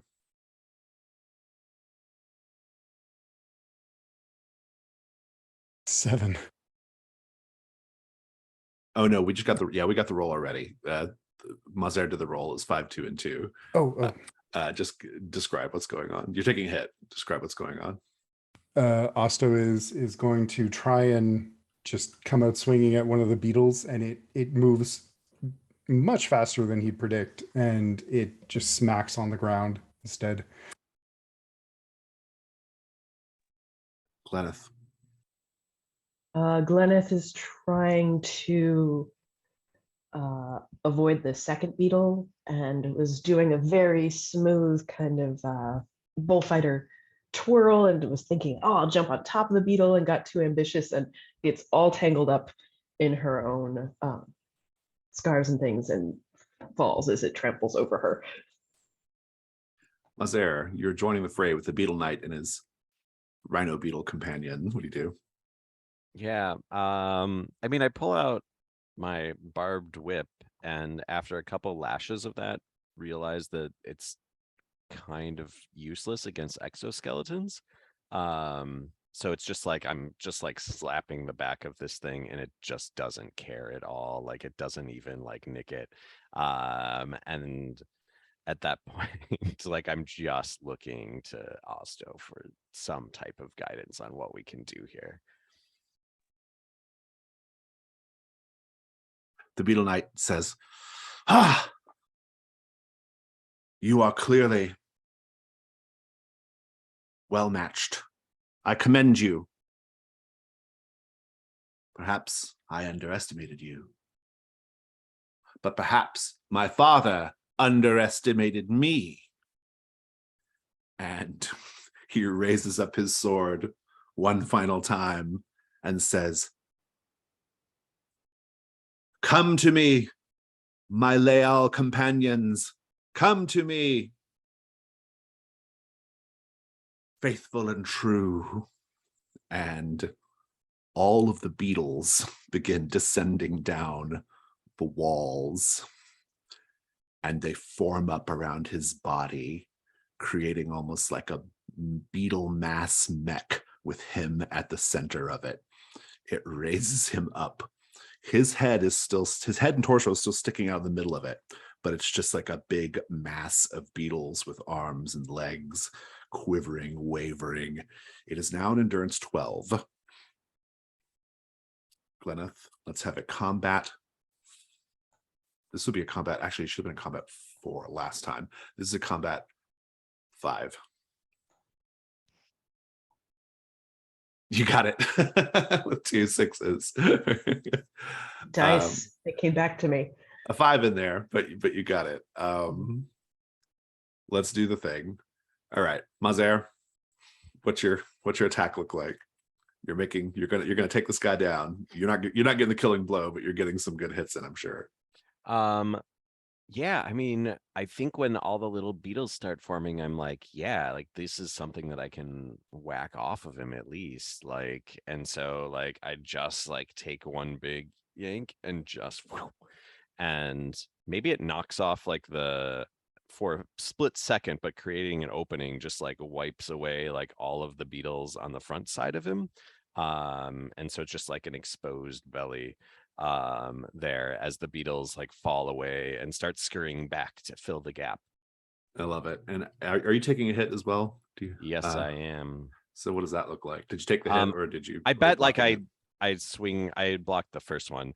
I swing so hard on this, and it's like a sort of like a wild flail as well, that when I whip it back or yank it back, like there's beetles that come and they're like onto me and like gouging into me and like that type of I love it. Osto, he's exposed. What do you do? I think he's going to just run in with the hammer held high and just say, "We really wanted to avoid this," and just smack the knight out of the beetle neck. He's flailing around on the ground, Gleneth. Finish him off. Gleneth lifts her head up off the ground and looks back. And instead of like, obviously all of the illusions fall away and it's just her now, and she's pissed. And so as she turns, it's as if just even her eyesight begins her carve ritual, and she starts slicing parts of him away until there isn't anything left. And she starts at the top and starts to like winnow him down until there's nothing left. Oh, and I also took a hit.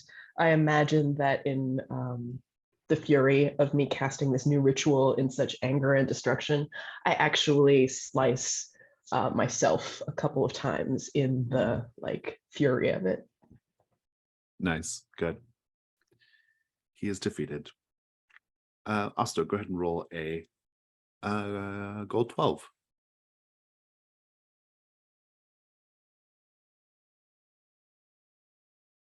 3. 3, not bad.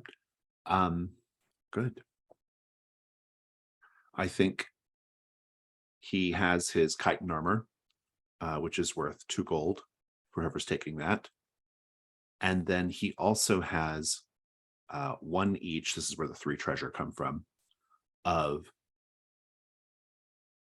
3 beautifully polished gemstone beetles in his possession.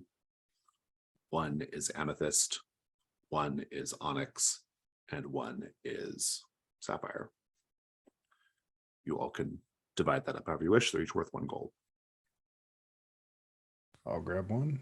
The onyx.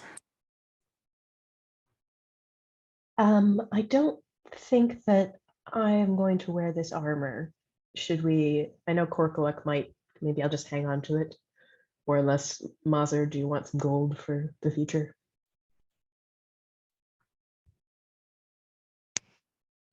I probably just pick up a beetle and say like and start looking at that. I'm like, I'm pleased with this. Well, pick your color and I'll take the remaining beetle and hold on to the armor. Maybe I have both in my hands and I'm like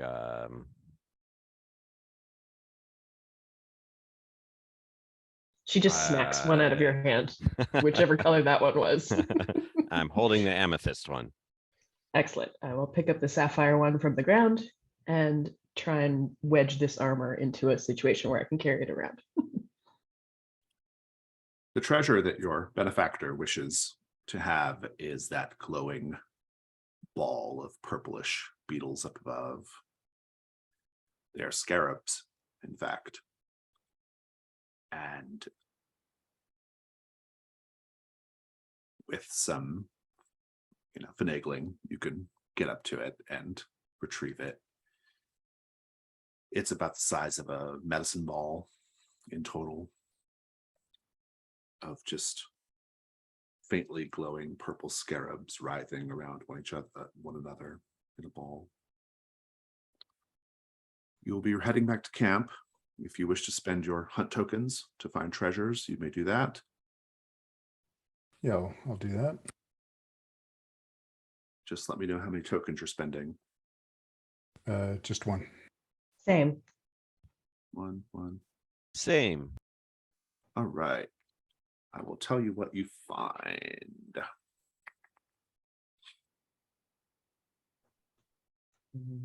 Imagining Gleneth on the ceiling trying to figure out how to magically unravel whatever is holding them to the Osto down there ready to catch it. On the way back,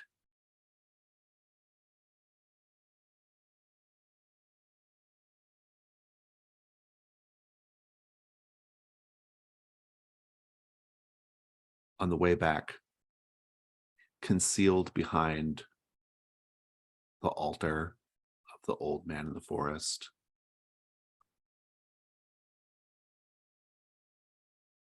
you find what appears to be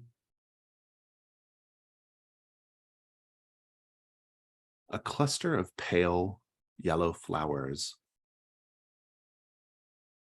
Their scent has a very calming effect. In fact, it might be that you are maybe a little anxious because of the situation and their smell calms you down. It might have been their scent that makes it whoever lays on the altar to be particularly pliable. But you can take these flowers and they are worth 1 gold, but they also have this property as well. Whoever's taking those, let me know. I would like the compliant poppies. Yes, please. Indeed. On the way back, you also find up in a tree, wrapped in gossamer webbing,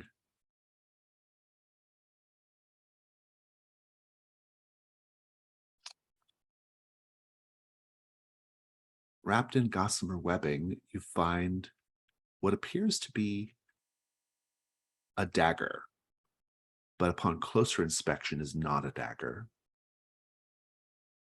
It is actually a spike from an iron gate that has been twisted and shaped into the form of a weapon. It is unusual in its craftsmanship and worth 1 gold.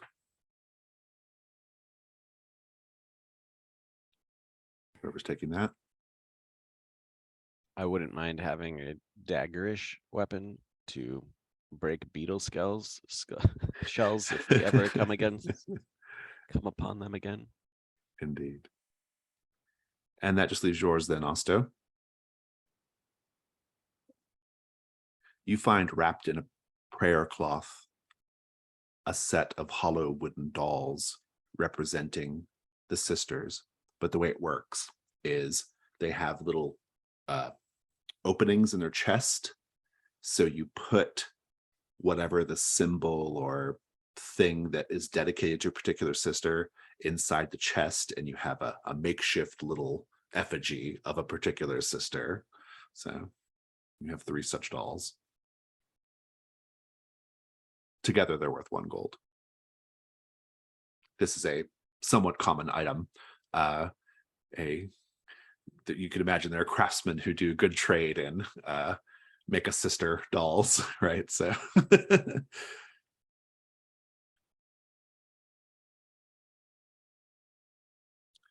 and that concludes that portion of our side adventure. You are not bound to your burdens, and so all of your treasure can be kept or sold, and any cash treasure you have, I don't think you actually found any, but any cash treasure you have must go in hoard or be otherwise spent. Otherwise, you can hold on to all this stuff as you wish.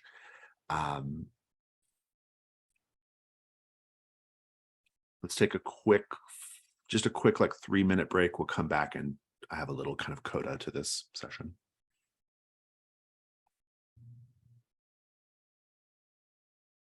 I assume you deliver the scarabs to your benefactor.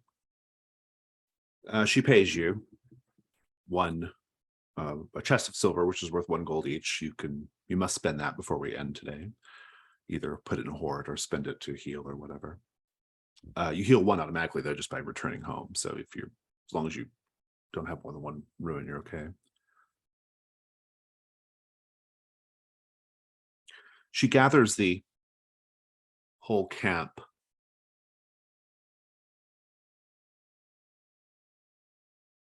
before the raised lid of the coffin she brought.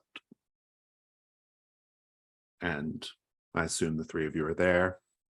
This is a happening in camp where most days it's perhaps a little boring. She has inside the coffin someone you recognize, Osto. A former employer, Iotho. from so many years ago. Well, maybe it wasn't that long ago for you, but it was 40 plus years for, in world time. He in life was apparently a very large man, requiring a double-sized coffin.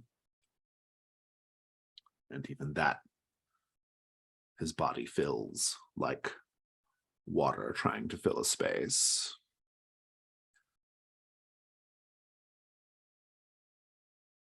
In perhaps a sign of disrespect, he's not wearing any clothing. The corpse is naked.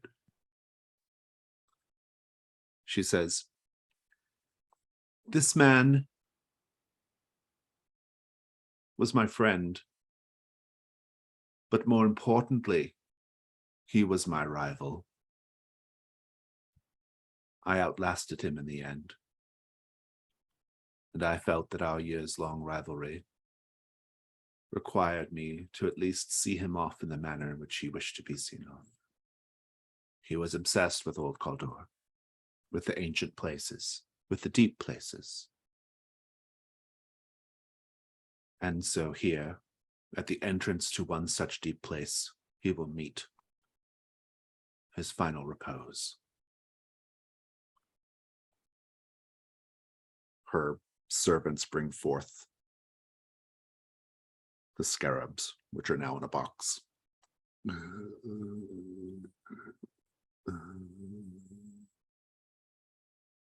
And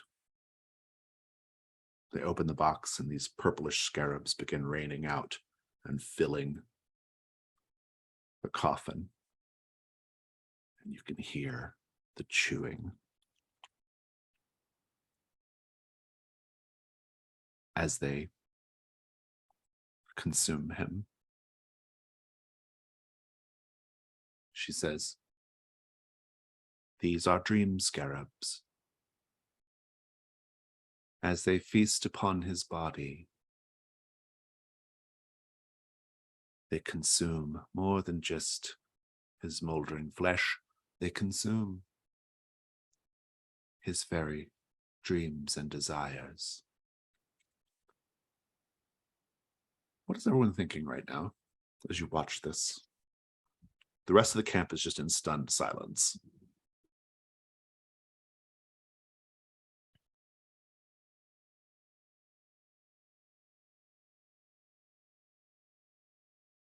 Having not particularly fond memories of Iotho, Osto is less bothered by his death and disposal than by the fact that apparently one of his rivals has more power now, and that doesn't seem like a good idea.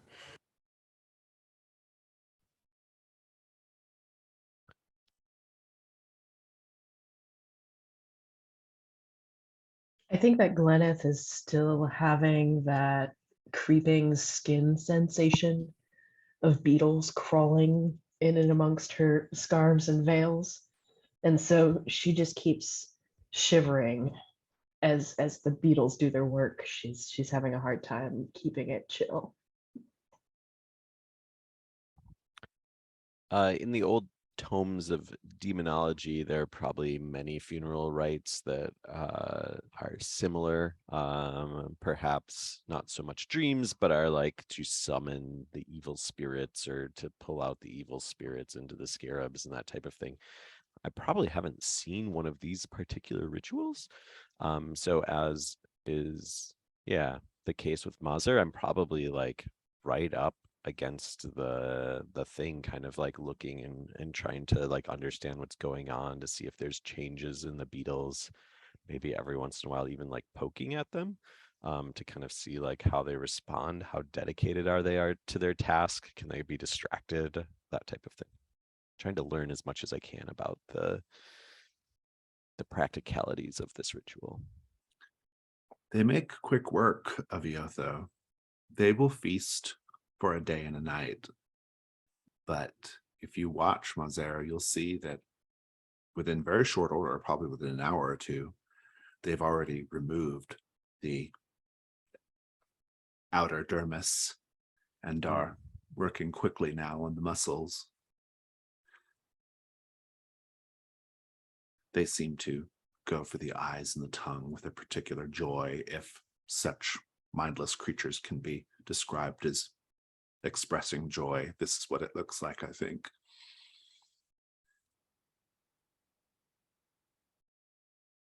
The night when the beetles are nearly finished with their work, one of your benefactors,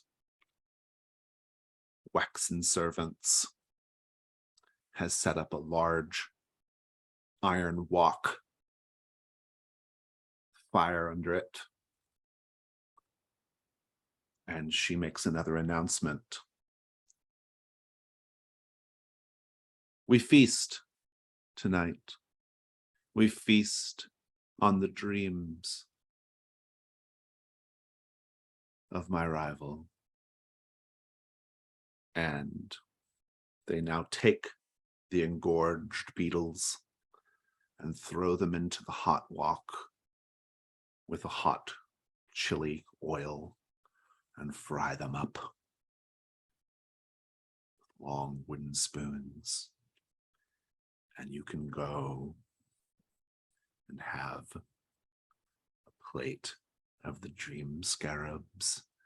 People get in line to get their plate of dream scarabs, which are being served with a lovely sort of boiled grain and greenery from the forest. Do you go to eat the dream scarabs?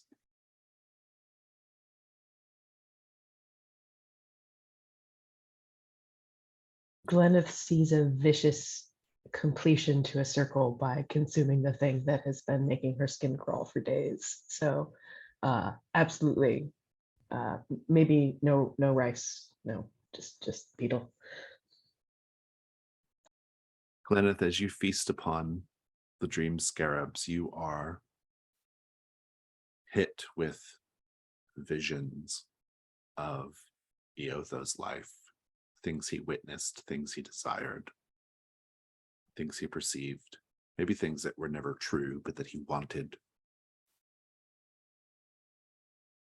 What memories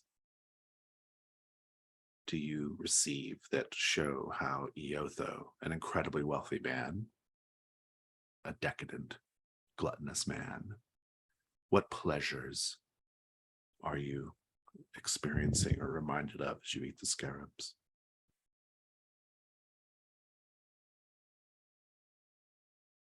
I think that as I pry open and the chili oil is getting all over my fingers and I'm sucking the fat out of the head, I start to get visions of this man constantly licking his fingers. So I'm remembering feast after feast of, lobster shell cracking and soaked in butter and just the decadent obeseness of both his life and the way he consumed food is a replaying in her head as she licks her own fingers.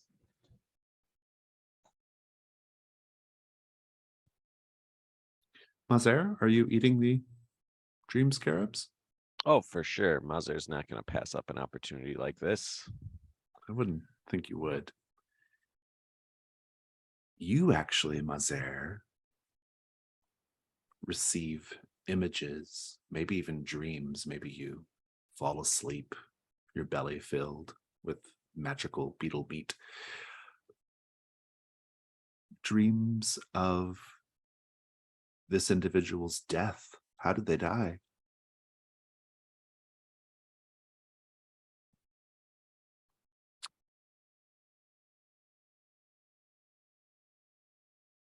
So because I had been thinking about it, I'm going to tie this into the previous one as well. I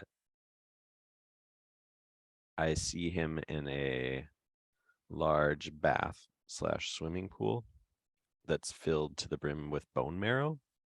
And he is swimming in it and drinking it up as he swims, and I think we just see, like, as he like swims up to the edge, we see a figure, not even a figure, but just a hand, like reach out and like hold him under, and he drowns in bone marrow. I feel like that's how Yoko would want to go. So. Osto, are you eating the Yeah, scarabs? it's part of the ritual. Yeah. You actually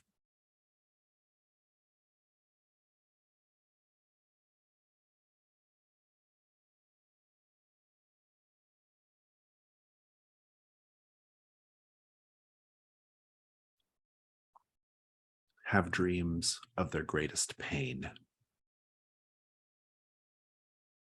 What was it?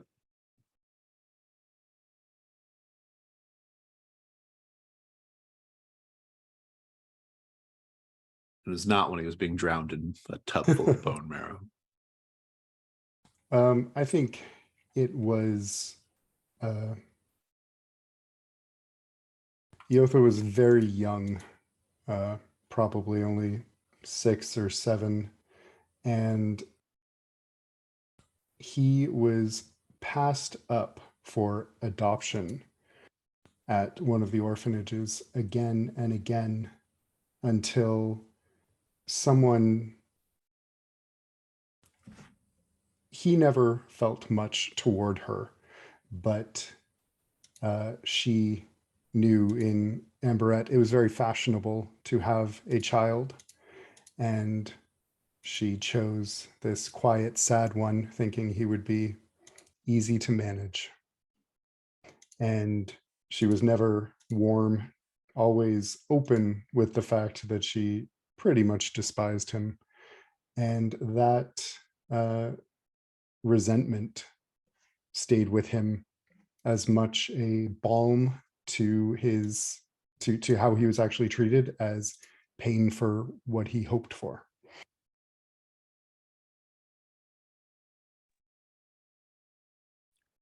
At the end of this evening of funereal celebration and feasting, Osto, one of the sallow servants, guides you to her tent. She is there sitting in her chair, but now she has a table set in front of her. And on the table, there is a small lacquered box. She says, "Your brother died in Barcel prison a number of years ago. I received word of this, but since you were missing and had been for a number of years, I decided to take it upon myself to deal with the body. I collected it and held rites for him. It was a small ceremony, as you might imagine.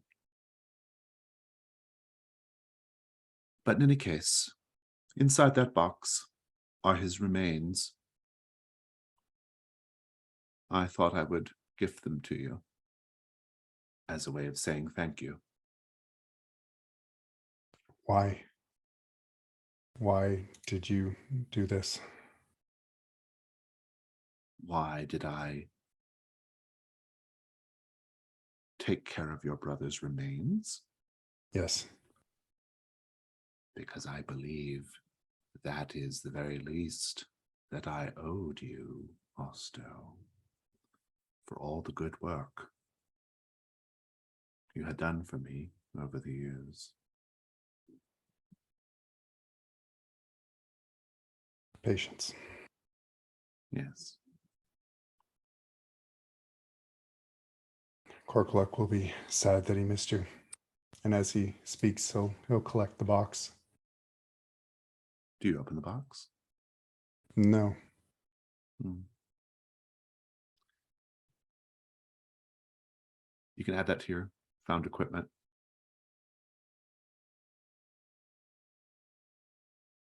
After that exchange, could I walk up to Osto and slip him a dream scarab that I have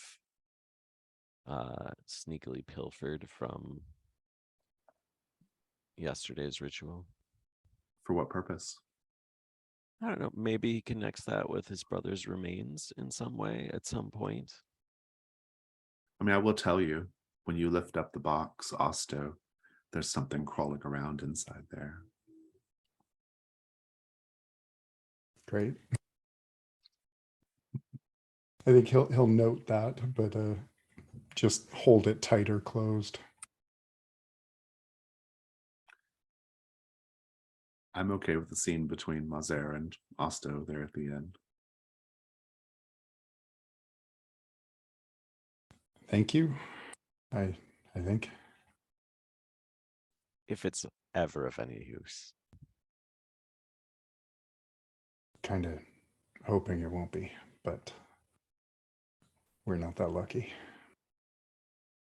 Perhaps it's a beetle filled with memories of pleasure, numbing pleasure. That concludes our session. Let's go to stars and wishes. Yeah, whoever wants to go first, go for it.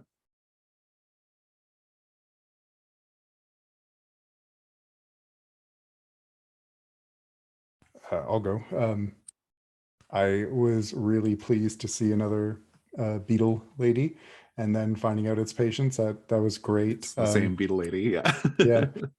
I'm really, really sad that Brian missed out on seeing Korkuluk meet up with patients again, but who knows? Maybe this isn't the last we'll see her. And yeah, the little one set incursion was pretty great. Someday maybe we'll manage to talk someone out of a fight, but it wasn't today. And we got 2 nights down, 1 session. That's pretty great. And yeah, the Verdant Knight, the Beetle Knight. I want to know more about this order and how they're related to the old one of the forest. It set up a lot of interesting things that I hope come up again. Maybe. I really loved Gleneth's whole being so affronted about everything, but taking it as inspiration was it was just really great, Gleneth. And also Mazer volunteering to get skewered, and also seeing Mazer's whole transformation, and that scene was great. And I'm looking forward to seeing how Mazer is now with the added stuff in the recipe.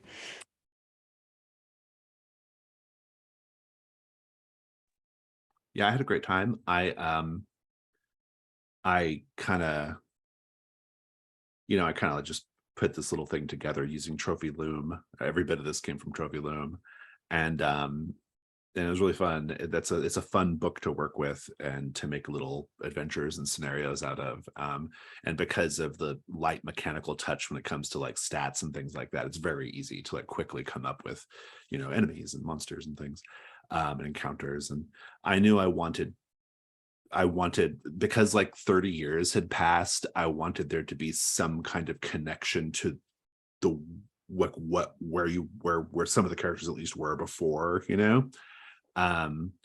and to help answer that question, or start answering those questions about your drives and how they may have changed, with all this time that's passed. And so I was really happy with how it all kind of shook out. There were some great individual moments. I like just the general sort of pathos with Osto and his brother and all that stuff. That was really fun. I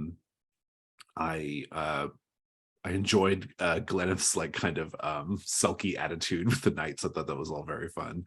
And Mazer's sort of like battling the old man of the forest was really great. It was fun to see. It was a fun scene. Kind of having this like cosmic psychic battle was really enjoyable. Yeah, it's a good time. Yeah, I liked Osto's drive. I like this being like a sort of like a close and a transformation of Osto's drive. Like that was it. It did feel like, oh, we've just like destroyed that character's like heart and drive in like what happened, and so this is like a nice way to like keep that going, like to both be a finale to it as well as like to create a new mystique around it. So that was really cool. I was also very taken off guard by Glenneth butchering the Beetle Knight at the end. um so I think that's going to be interesting to see how Mazer has this new perspective of Glenneth's ferocity. And yeah, just in general, just the yeah, echoing what other folks have said, like it's a nice little like short incursion that still feels kind of like epic and grand. And I think, yeah, knowing that you pulled it from Loom, that makes a lot of sense, that it feels like there's a lot of like richness and deepness, even though it's like this very like simple, straightforward thing.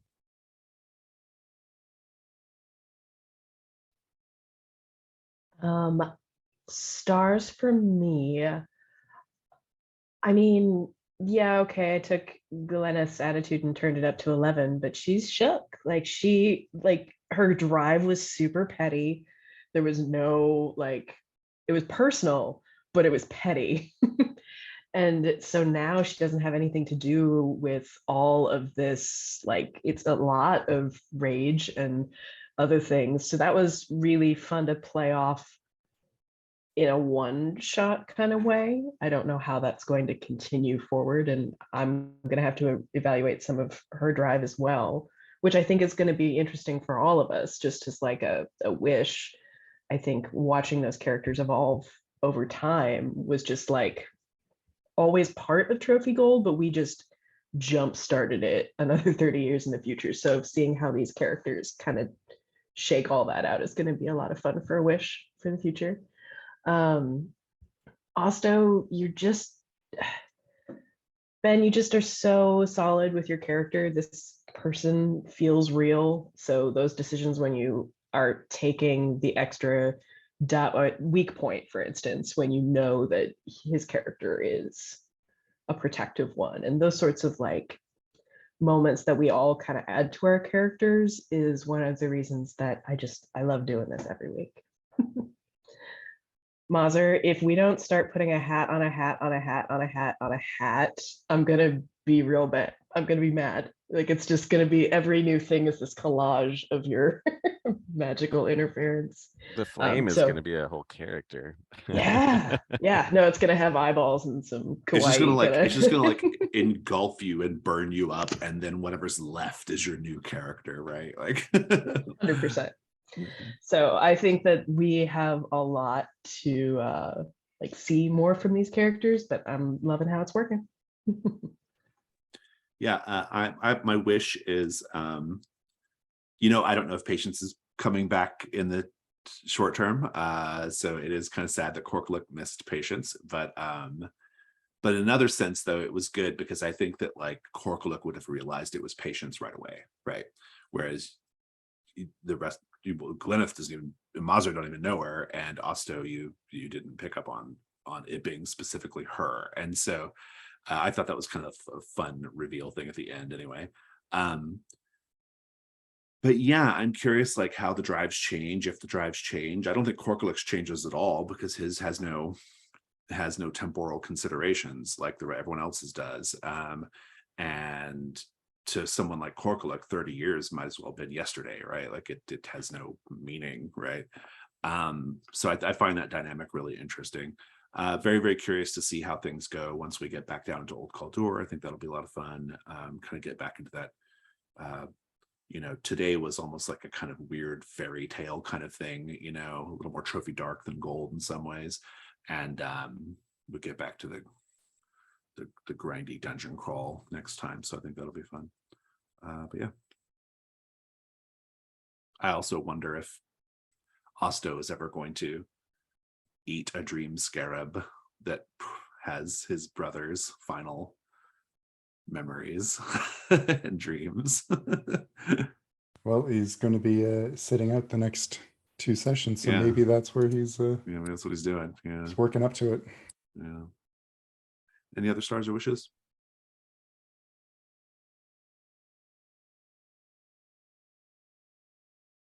Okay. In that case, everyone say goodbye. Goodbye.